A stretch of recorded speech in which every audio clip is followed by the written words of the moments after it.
So what do you understand by hepatitis? Is that a liver condition? Mm-hmm. Mm. So because it's got an itis on the end, inflammation of, yeah.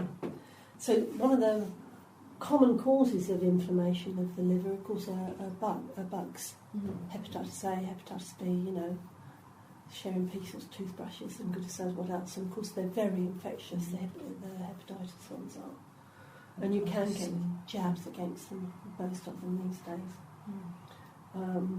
Periodontal disease is to do with the gums and things like that. Peritonitis likewise to do with the gums. There's something I think that I don't know how prevalent it is in youngsters today, you know, the state of people's gums, because this brings up all the whole stuff about toothpaste and fluoride and all this sort of stuff, you know, and fluoride is one of those things that is, it's a bit like the bran on the, you know, the bread floor, really. The only reason that fluoride ended up in toothpaste is they had to find something to do with the fluoride they had. Is fluoride really bad for them? Because I've always used Colgate. My teeth have been brilliant, so I thought, no fillings, it's Colgate all the way. But I do see people with their kids having a special toothpaste. I'm thinking, have I missed something here? Well, fluoride is in some people it creates as a neurotoxin. You know, so it's and also it depletes other things out of the system, which is, you know, so it's like potentially it's something worth looking at. So if I were to change my toothpaste, I should go down to the green shop at Green. Well, you need to find fluoride free, which is not so easy. Kingfisher do fluoride free. The one that Sinai are using at the moment is Allodent. Yeah, that's quite a good. Which is quite a good toothpaste as well. Okay. And that's, in fact, we've got Allodent whitening, so it keeps your teeth white, but it's also a fluoride free. It's actually not so easy to get fluoride free. It was very interesting because whereas our dentist doesn't seem to care what you use, the dental hygienist does, and she was actually very much for fluoride free toothpaste. Really? Yeah. And that was, I thought, was a surprise. I nearly asked her why she was so sure. And I thought, because that flies in the face of all the media stuff at the moment. But yes, it was basically, like with a lot of things, you know, they're finding a use for something they had a lot of. And of course, I think the thing is that there's one thing about using fluoride in your toothpaste, is one thing. Putting fluoride in people's water is something else. Oh, yes. You know, because fluoridation in water, which nearly everywhere does now, it means you're not giving people the choice. So then there's no point taking out your toothpaste if you can have it in your water. We're going to have it in water anyway, but it's worth looking at the signs of fluorotoxicity in case you suddenly find that it's an issue. Because, I mean, although we've often, so the fluoride would clean. Does it kill bacteria in your mouth? What's the reason? It helps reduce the symptoms of dental caries, which is tooth decay. I was told to use the sensitive toothpaste as well because I've got quite sensitive teeth. But it's getting a fluoride free on that is almost impossible. Okay, possible symptoms of fluoride poisoning, and this isn't Wikipedia, by the way. It's just arthritis, asthma, calcifications on bones, chronic fatigue symptom, feeling cold, colic in bottle-fed babies, brown or white spots on teeth, worsening diabetes symptoms, problems with the eyes, moving black spots, fatigue, brain fog, fibromyalgia. That's why we went off fluoride, because I started. My sisters have both got it very badly, and I came off it because of that. Just having hurt my back, I was ideal. I was good, you know, fertile growth for that. Did you say memory loss or something? Yes, yeah. Oh, Gastrointestinal. worrying now. Yeah, well, this is why people stop it. Gastrointestinal problems, irritable bowel, heartburn, obviously troubles after drinking a full glass of water, gum disease, heart palpitations. Oh, I get that as well. Oh, blimey.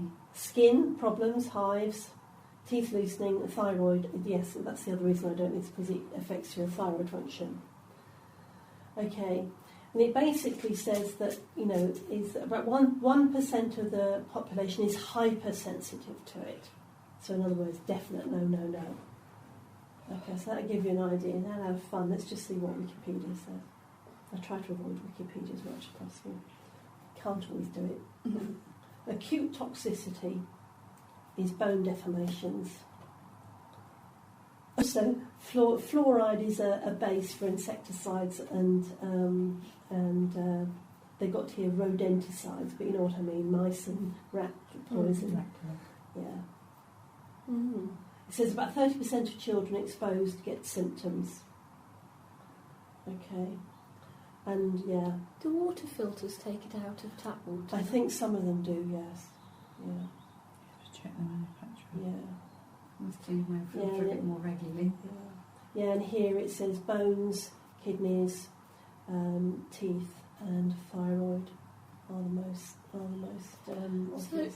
even though with toothpaste you're not actually swallowing it, You're still introducing it to the system. But it is, you see, the trouble is it's so good at stopping, sort of teeth problems. Yeah. That's why I think that there hasn't really been too much about it. It's because it makes a lot of difference. So maybe fluoride twice a week and the other times a week. But it's also non-fluoride. being aware of what the sensitivity is. So if somebody starts showing sensitivity, change the toothpaste for a couple of months, see if it changes, and then go back. My daughter's always keen, the younger one's always keen about using ones that have got whitenings in them. Yeah, whitening's the aloe dent's okay, but it's just natural whitening. But yeah, I don't know what some of the others always get on the teeth are white and yes. soft. They've paid for the laser treatment. Yeah. Most of them have veneers these days. I know, don't they? it's sticking on. Yeah. And they're not even long lasting, those things. They're supposed to last about 10 years. And I just think, We have to keep this. Yeah, but then what do they stick them on with? That's what would worry me. Oh my God! Can you What imagine one happens to falling the off? teeth underneath? What happens to They the teeth? file them I down was just going to say, to is it like the nails when you take off there? Because that damages the nails for some time, doesn't it? Okay. Right, other disorders. We talked about acid reflux. Yeah. We talked about bulimia. We talked a little bit about anorexia, but that comes in a little bit more on the chakras. That'll be next time. Celiac disease. That's the intolerance to gluten sort of period. Cirrhosis. Cirrhosis of the liver. Yeah. What causes it? hepatitis, alcohol. Alcohol's alcohol. It's basically, it's like an ordinary liver's nice and red and big and sort of pudgy. Cirrhosis-sized liver is like grey and shrivelled and horrible. Yeah. Constipation. We talked about various reasons why you might get constipated. And it was like Ariana said, of course, one of the problems of constipation is that the brain does go a little bit doolary. You get toxic quite quickly. Dental caries we just talked about, and then fluoride is the other. I mean, what's the main cause of dental caries? Tooth decay. Coca-Cola. acidic diets. Sweetie diets, yeah. Sweetie sweets. diets, yeah. Coca-Cola. Cleans car engines well. I can't get over the number of people I see at work and they've got cans of Coke, nursing staff and things like that. You just think, oh, Jesus, what's it doing to you? Gives them a hit, keeps them going. Well, it's like, I know, they've got degrees of it. There's what I call real Coke, in other words, the original. Mm. And then there's the Supermax, no sugar, zero, whatever Coke. Maximum crap. That's basically got all the aspartame and everything else in it. So it's like there are degrees of. And I think if you're going to drink it, at least drink the real thing, literally. But if you're not going to drink the real thing, then down the down Clean your loo with it. Clean your loo with it. Apparently it's meant to be really good cleaner. Yeah. Fantastic cleaner. Spartane, what was that? Spartane, oh, What's that? evil stuff. Oh yes, I mean,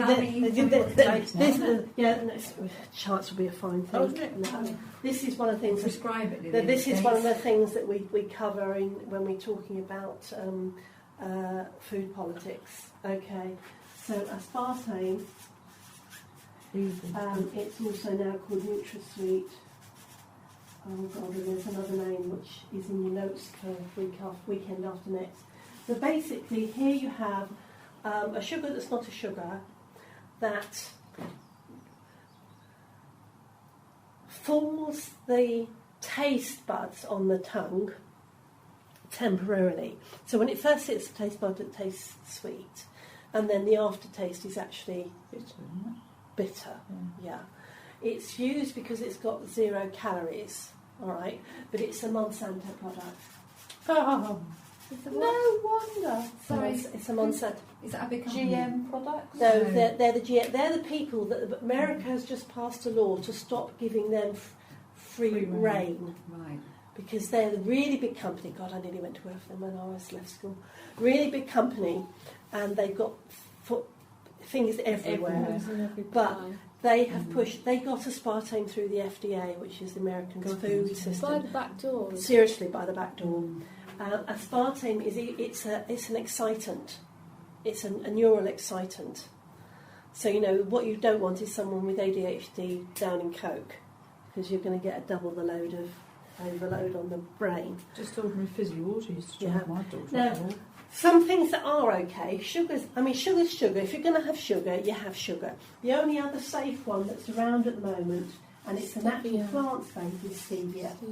Stevia is made from is direct from plants. It was originally banned in America because they knew that it was going to knock aspartame out, because it's a proper sugar, and it's got 0 calories, and you only need half a drop for you to notice that it's there.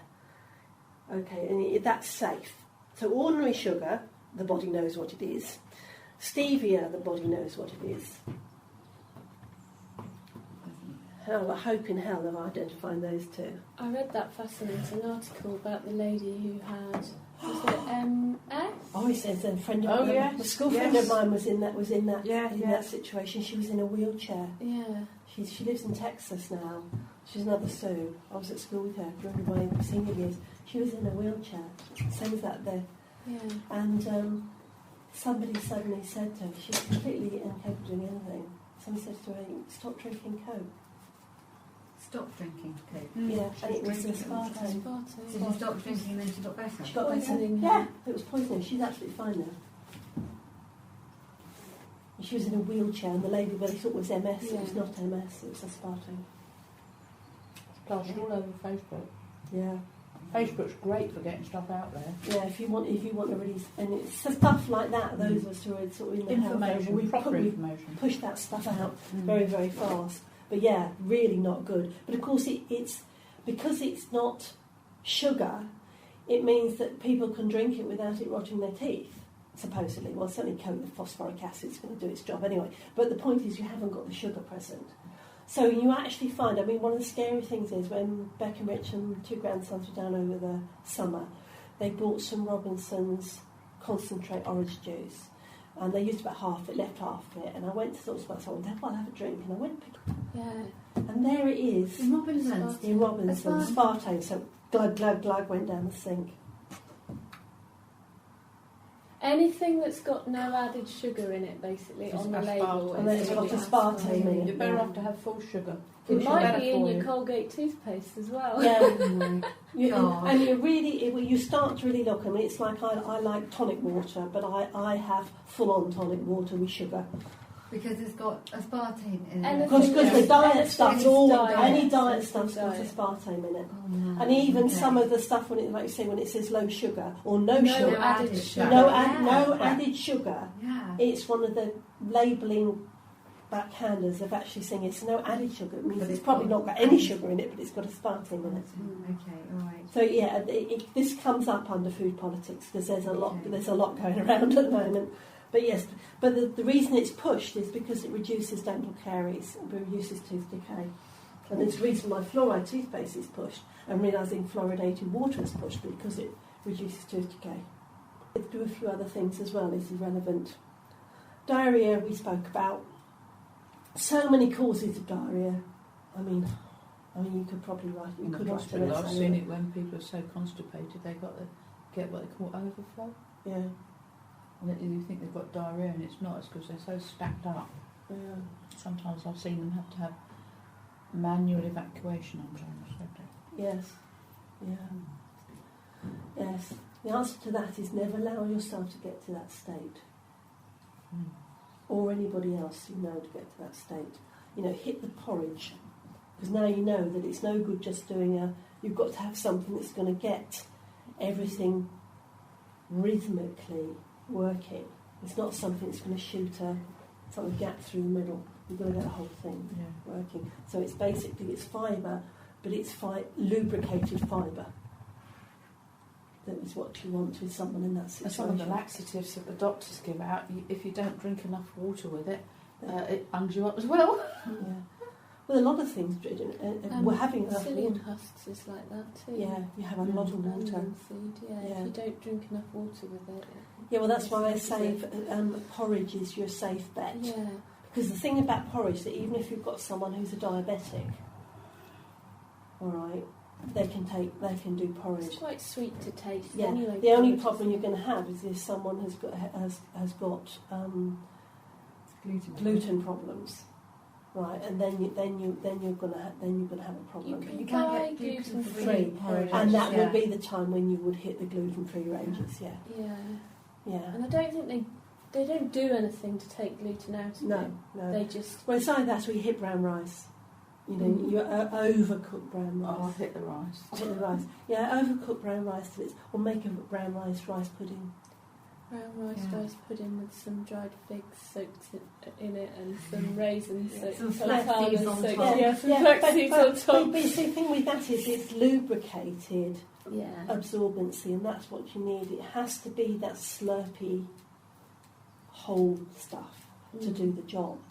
I read an amazing thing once upon a time where someone had cured themselves of some terrible cancer by eating brown rice, really well cooked, that they chewed until it was liquid in their mouth. They chewed it completely up until it was liquid.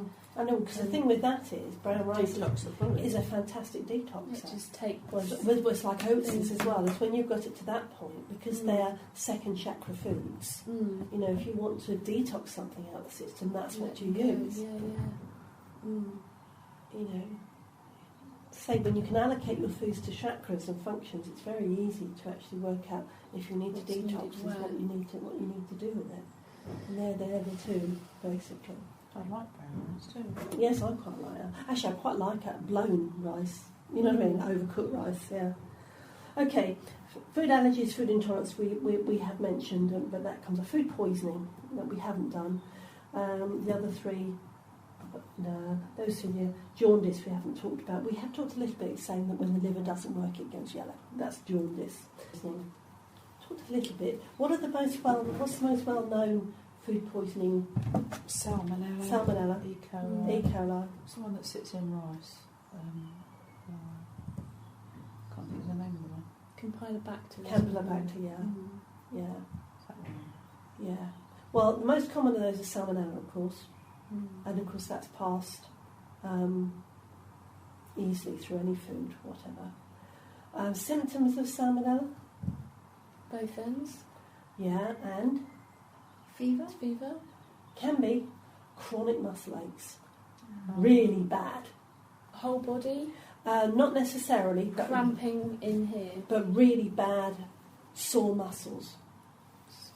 Sore muscles. So much so the person might not feel, they won't necessarily feel ill and need a bathroom both ends, but they'll be, you'll wonder whether they've got flu.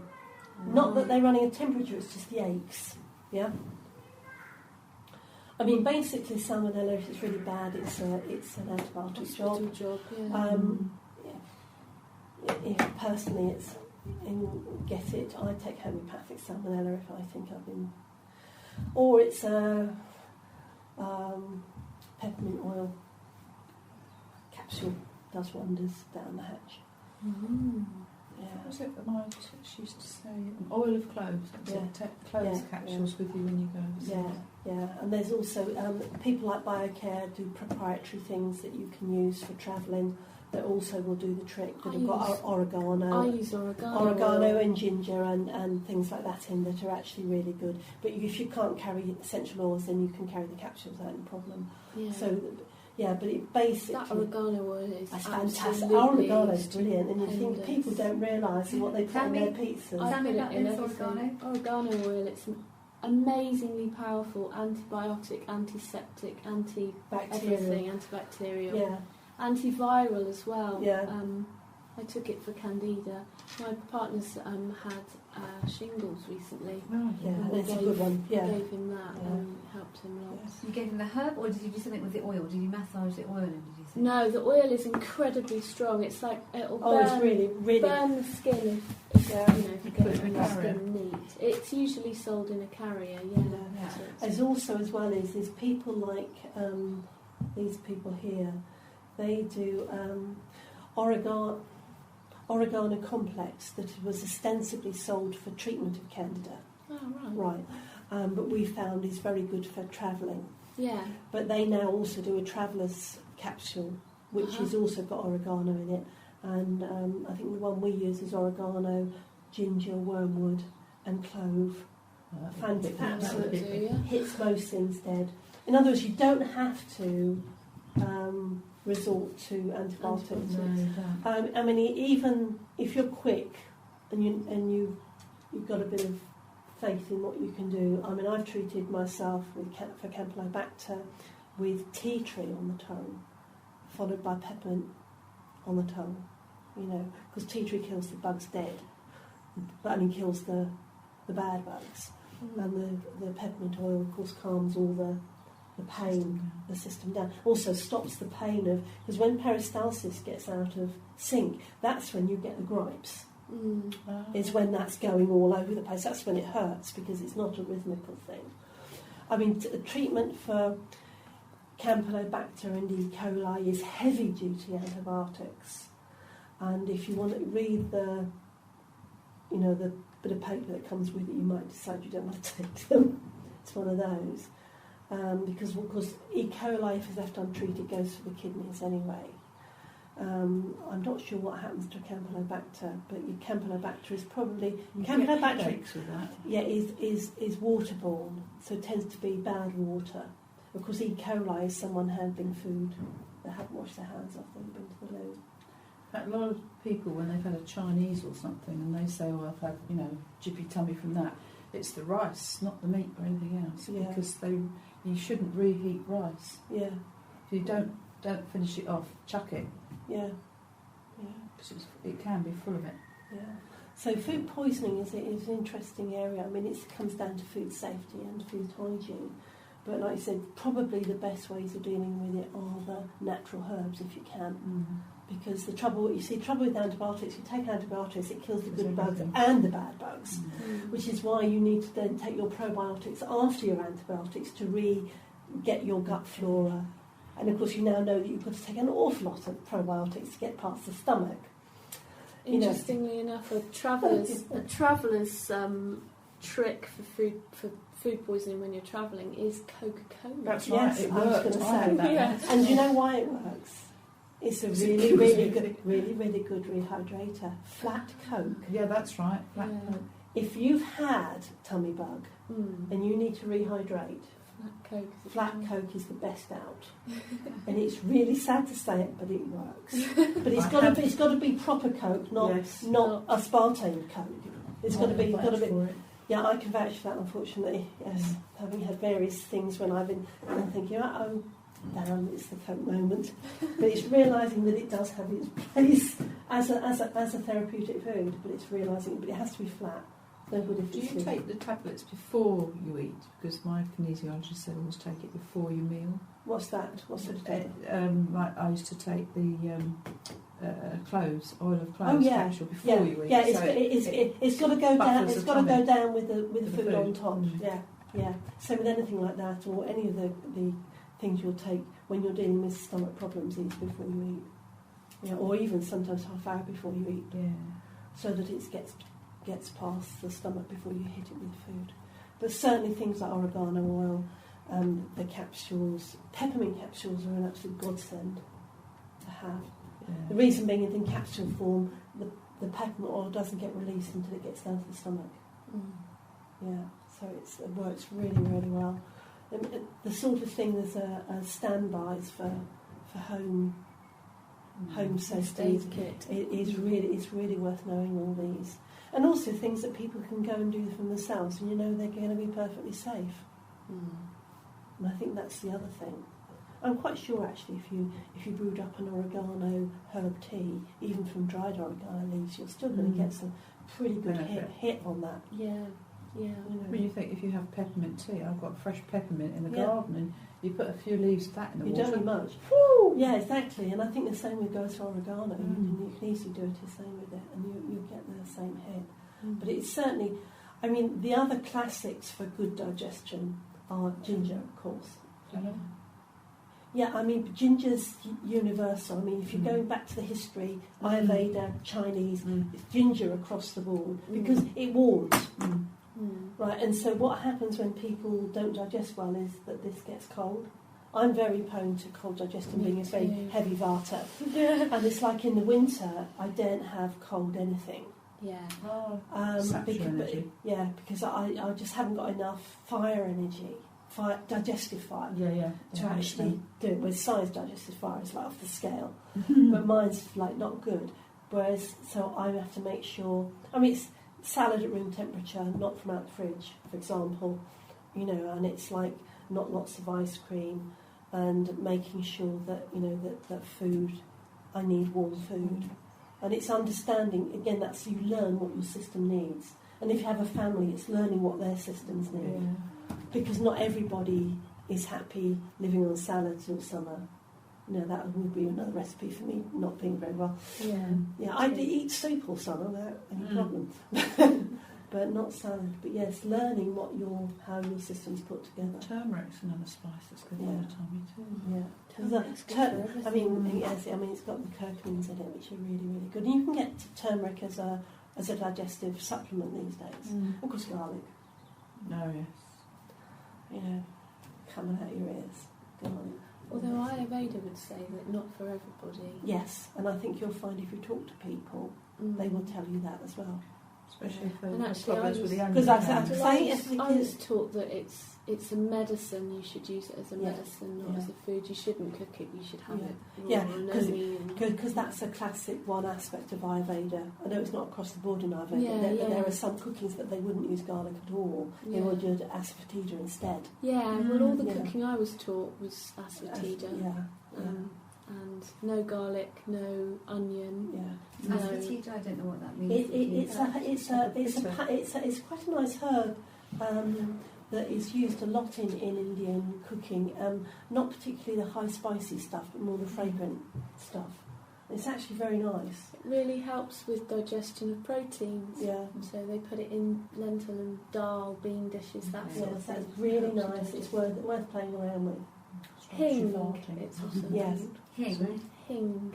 H-I-N-G. Yeah, like you say, stuff like that that's anti-flatulent. Especially if you're having beans. Yeah. Now summer savoury is good for that as well, isn't it? There's the Holy Trinity, if you're cooking anything with pulses in it, is asafoetida, cumin seeds and mustard seeds. Yeah. Mustard seeds. You're making that magic to start with. Yeah. That's how I was taught to do it with the Indian cooking too. Yeah. How do you spell it? Yes, I've also spent my time in the ashram kitchen. Asafoetida. F-O-E? Yeah. I'm sure I've got it in a recipe book at home. Asafoetida, But it's realising that you really can use food as a medicine without having to necessarily end up with food supplements. It's a lot to do with understanding how you can use food itself. Once you understand, and a lot of the culinary herbs are actually pretty full on good stuff. It's just it's just realising how you can use them. And stuff that you can buy, because it is getting harder because of the way they're cramping down the more fancy herbs, that we're being much more being left with the cooking herbs. But then they were the original medicines anyway, so we should actually be okay with those. You know, and things like wormwood. I mean, the reason that wormwood was wormwood because that's what it did. It killed the worms. You know, people had parasitic worms. That was part of the treatment I had. Yeah, it was through a kinesiologist and my daughter. Yes, wormwood, cloves, and walnut. Yeah, walnut's fantastic shifter. I mean, there's walnut is part of the ones that actually can detox you for cancerous situations as well. So there's a lot of really good stuff. It's just realising that you can use it as medicine. I mean, it's like when people, for some reason, are worried about their cholesterol. And God forbid, that you take notice what people say these days. If people are worried, and I said this to my stepfather, if you're really worried about your cholesterol, just get some pecan nuts and maybe 4 or 5 and eat 4 or 5 a day. There's more statins in that pecan nut that's in a natural state. We're not talking false statins now. We're talking natural statins that are balanced by other things within the nut. It's a bit like aspirin being balanced in willow. Yeah. It's got the pluses without the minuses. If you're really worried, small 4 or 5 pecan nuts a day. That will give you proper natural statins if you're really worried about it. Rather than taking the proprietary stuff that's been taken out of wherever they've got it from, I shudder to think, without the thing that makes it a synergistic mix. They always extract everything down to the... Yeah, because what they think... They don't look at the whole. But the trouble is it's what they think is the active ingredient. It was like the stuff to do with St John's wort. They determined what they thought was the active ingredient, which is hypericin. And so therefore when they make St John's wort the herb, to take, they measure the amount of hypericin, and that gives you the dosage of the capsule or the tablet. But the point is, it's a synergistic mix, and the amount of hypericin varies from year to year, depending on where the St John's wort is grown. And so, it's not an accurate measure of the effectiveness of that thing. You know what I mean? And it's like this is what they tend to do, is that they pull what they think is the active ingredient out. And when doing that, they take away all the other things that would support its movement, how it works. Which is why you need to go back to the plant, usually, to get the thing in its completeness. And to get the thing that's safe for people to take. So it's like things like aspirin. It's not safe to take that more than a few times because it wrecks the stomach lining. But if you take it as willow or meadowsweet, no problem.